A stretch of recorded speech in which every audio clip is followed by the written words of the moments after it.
matao ya chini kabisa na wenye machozi watowe. Wema uliooza, ambao waambiwa wema hauozi, lakini wewe umeoza. Wema uliooza. Ngulusumu, ati wema hauozi? Hapana. Aliyekutendea wema, usipomtendea wema, huo ni wema uliooza. Nikwambie leo, maisha yakiwa machungu, ujiulize uchungu umetoka wapi? Labda uchungu umeutia wewe katika maisha yako. Maisha yakiwa matamu pia, ujiulize utamu wake nini? Na utamu huo umetoka wapi? Labda ni wewe ndiye uliyeshughulika kutafuta utamu ukautia katika maisha yako. Utamu na uchungu wa maisha ndio maisha yenyewe. Chagua utamu ama uchungu, huzuni ama furaha, matatizo au shida. Maisha ni yako, chaguo ni lako. Lakini mtu aliyekutendea wema, usipomtendea wema, huo ni wema uliooza. Maneno hayo. Bwana Mulachungu alikuwa mfanyakazi katika shirika maarufu la kuuza magari mjini Chungulia. Mchumba wake msichana mrembo ambaye Mulachungu ndiye aliyemsomesha akahitimu, anafanya kazi katika benki maarufu ya kimataifa hapo hapo mjini Chungulia. Mrembo huyo jina lake ni Bi Siamini. Watu wanalialia uchumi umezorota na maisha ni magumu.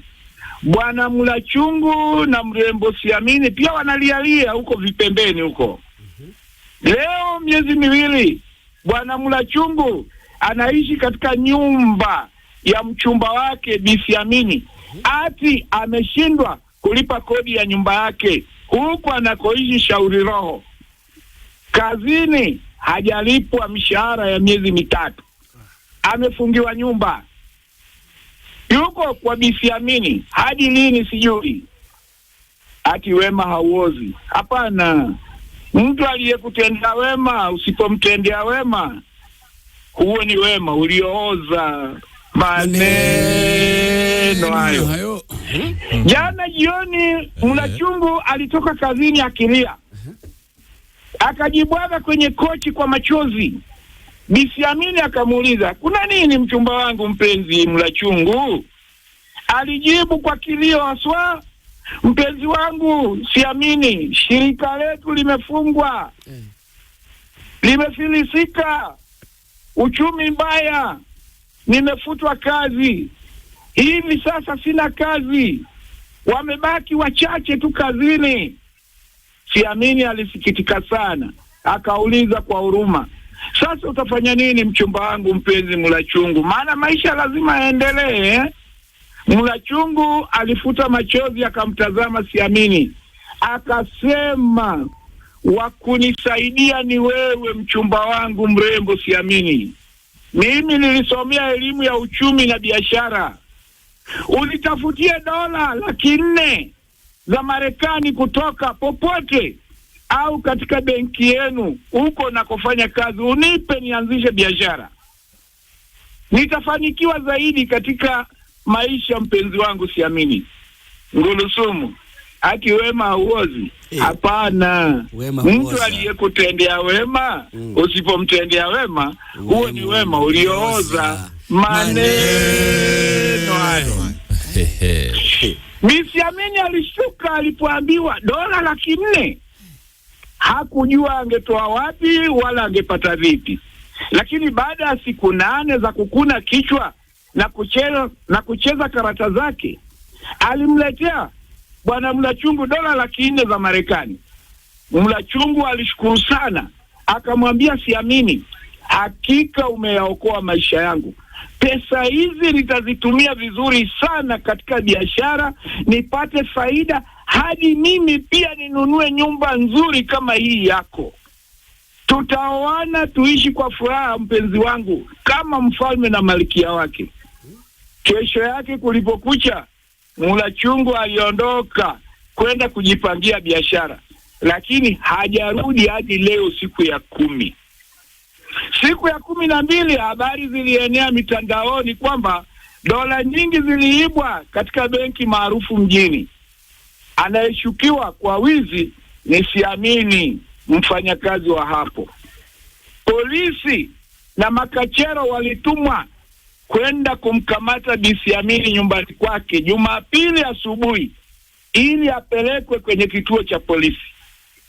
Askari wale walipofika nyumbani kwa Siamini walishangaa kuwakuta watu wengi waliokesha kwa Siamini wakiomboleza kifo cha Siamini aliyeaga dunia jana Jumamosi katika ajali ya barabara akiendesha gari lake mwenyewe. Ati aligonga lori la mafuta, gari likalipuka likawaka moto. Siamini aliteketea ndani ya gari, akawa kama gogo la mti lililoungua bila kutambulika sura. Ngurusumu, ati wema hauozi wapi? Mtu aliyekutendea wema, usipomtendea wema, huo ni wema uliooza. Maneno hayo. Baada ya siku 5 za maombolezo, Bwana Mlachungu alijitokeza kule kwenye mochari kulikokuwa na mwili ulioungua wa Siamini, akiwa na nyaraka na karatasi zote za kuonyesha kuwa Siamini alikuwa mke wake. Cheti cha ndoa ilionyesha kuwa walioana miaka 4 iliyopita. Hati miliki ya kuonyesha nyumba aliyoishi Siamini ni mali ya Mlachungu, ndiye aliyemnunulia pamoja na kila kitu alichokuwa nacho mrembo Siamini. Akaonyesha vyeti na kudai apewe mwili wa mke wake aende akazike. Asani upo? Nipo. Abu? Nipo. Ai. Mzalendo? Nipo sana jishtiti. Sakwa? Nipo hapo kwenye benki, pesa zimepotea, sasa mwili unataka kuchukuliwa. Madaktari na wahusika wakuu wote walitoa idhini na kuridhika. Wakampa Mlachungu mwili wa Siamini aende akauzike. Mjukuu wangu, ati wema hauozi, upuzi mtupu. Anayekutendea wema, usipomtendea wema, huo ni wema uliooza. Sasa yupo Kwa niaba yake. Msafara wa magari ulielekea makaburini Langalanga kwenye maziko. Walifika maziarani. Kabla ya kumteremsha maiti kaburini, polisi 6 wenye silaha walifika kwa Land Rover.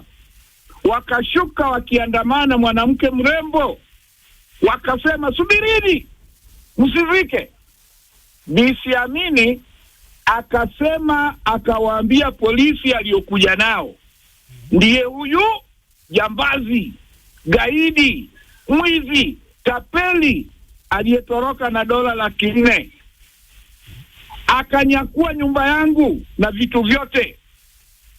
Mlachungu alikamatwa, baadaye alihukumiwa kunyongwa. Mwili ulioteketea katika gari lililogonga lori la mafuta haukuwa wa Siamini, ila gari lilikuwa lake Siamini. Ngurusumu, mjukuu wangu, ati wema hauozi, bure kabisa. Mtu aliyekutendea wema, usipomtendea wema, ujue huo ni wema uliooza. Maneno hayo. Mazishini watu cheka. Siamini. Abu, unasemaje? Hata mazishini watu cheka bwana.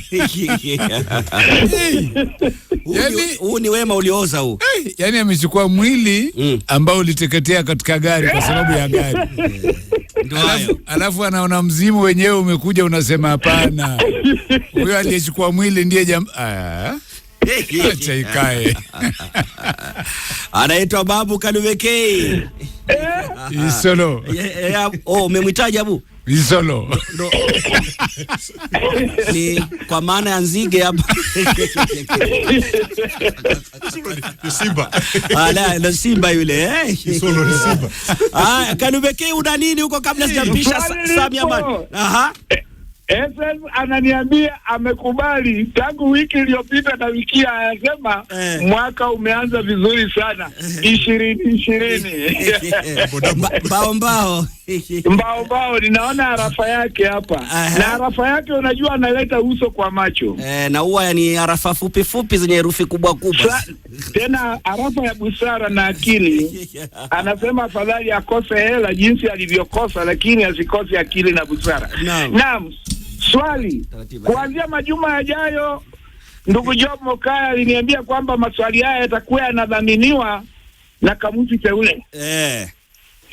Kamusi teule ya Kiswahili, naam. Ya Kiswahili.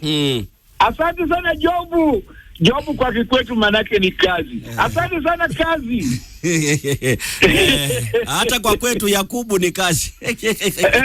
Yakubu pia ni kazi ya Jobu. Na Yakubu na Yobu wote wanaendana. Sawa. Haya, taja methali ya maneno mawili tu inayomaanisha maelezo haya. Methali yenyewe maneno mawili tu. Lakini hayo maneno mawili yanatoa maelezo haya na ni methali. Usifanye mzaha na mtu au jambo linaloweza kukudhuru. Usifanye mzaha na mtu au jambo linaloweza kukudhuru. Methali gani inayofanana, inayoleta maana ya maelezo hayo? Maneno mawili, yani methali ya maneno mawili. Usifanye mzaha na mtu au jambo linaloweza kukudhuru. Methali yenye maneno mawili. Ndio. Huyo ni Babu Kalumekea amebwaga zani. Amebwaga zani. Na ameondoka KCSE. Na anaondoka KCSE. Babu Kalumekea tutakutafuta baadaye. Wema unaoza, nimekubali.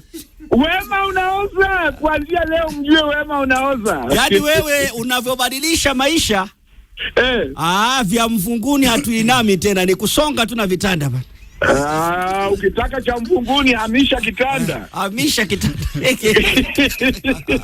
Shukran jazila Babu Kalumekei. Sasa basi ni saa 2.